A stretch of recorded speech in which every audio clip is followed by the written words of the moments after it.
welcome to Eclectic Self Protection, Self-Defense Systems UK. In this video we're going to be looking at solo pad training. So what I mean by solo pad training is that you're on your own, you've got a pad and you're freestyle striking the pad for self-defense purposes. So I want you to hold the pad out like so in front of you, yeah? So I want you to imagine that this pad is someone's face or head, yeah?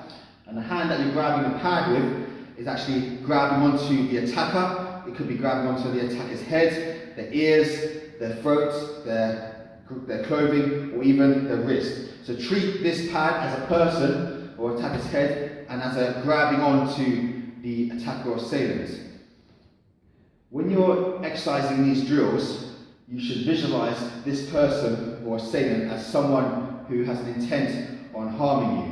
Therefore, hitting the pad in steady contact is not going to work, but striking the pad with full force and maximum aggression is going to work. So I want you to think of the concept of the predator-prey switch, yeah? So, this is an attacker, he's confronted you, therefore I am the prey and he is the predator. But when I activate my self-defense mechanisms, he becomes the prey and I become the predator. So when you're drilling these techniques that I'm going to show you in a second, I want you to think of activating what's called the reptilian brain. For more information on how the brain functions in relation to martial arts and self-defense training, please view my blog article. So, we're going to look at some drills of solo pad training. The first drill is using the palm heel or the punch. So I'm going to drill it for 20 or 30 seconds and you're going to see how it works. So it starts off in a guard, so you've got you're in a boxer stance, a kickboxer stance, you've got a good center of gravity, the elbows are in protecting the ribs, and I've got the pad out in front of me, which is the attacker. So you're going to move around in a freestyle format and use artistic self-defense strikes. So in this case, for this drill, it's the palm heel or the punch. So this is how it should look.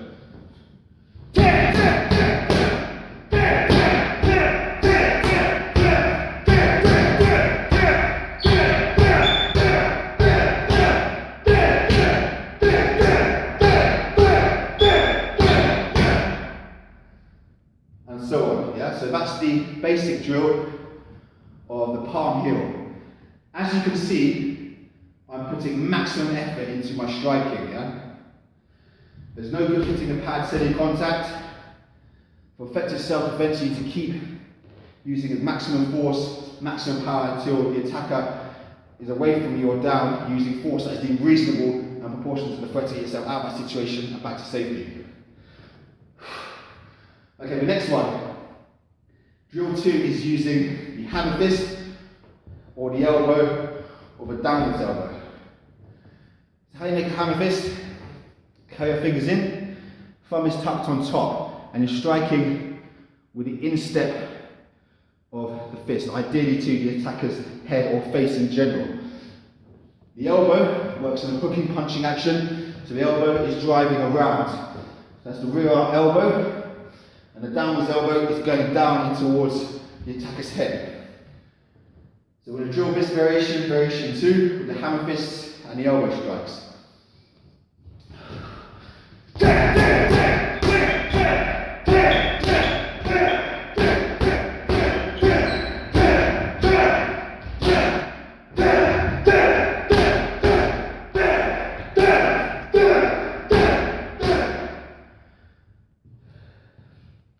And there you go, you can see the effect it will have on the opposite person, yeah?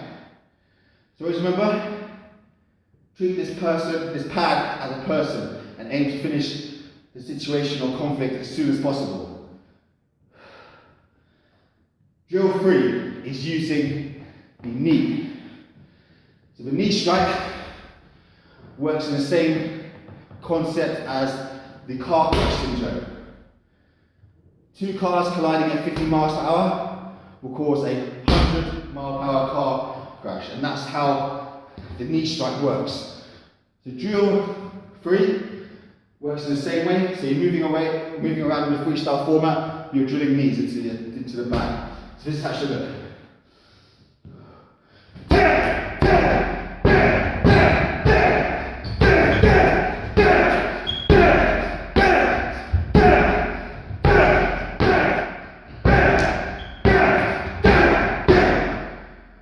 And so on, yeah? So, that's the knee strike for solo pad training. The next drill is using the headbutt, yeah? The headbutt is coming in towards the attacker using the strongest part of the forehead. Now I always recommend to collaborate the headbutt with biting. Biting is very effective, especially for female. So when you're using the headbutt, practice grabbing onto the pad and biting the attacker. So this is how it should look.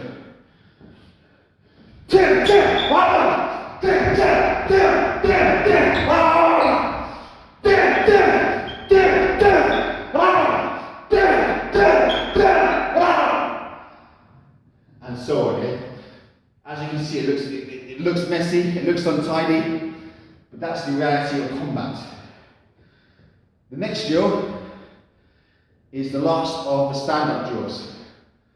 With this last drill, we're combining all the techniques. So that's the palm, the punch, the headbutt, the elbow, downwards elbow, the knee strike, the hand fist, the slap, and so on. So there's all the techniques in one go.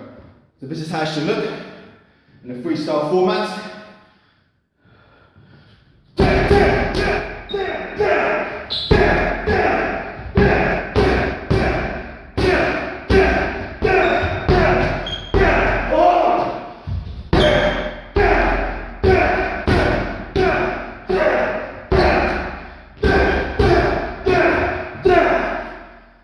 And so on. So that is what's called solo pad drill training. So when you are exercising these drills, treat these drills not as a physical skill, but as natural skills, yeah? So we're not looking at specialist patterns from traditional martial arts which take a long time to acquire. We're looking at fast, effective, dynamic self-defense skills which can be applied quickly and easily. I hope you enjoyed this video. Please don't forget to like, comment, share and subscribe to my YouTube channel. If you'd like to, you can post your comments and questions down below and I will respond. Thanks for watching. See you next time.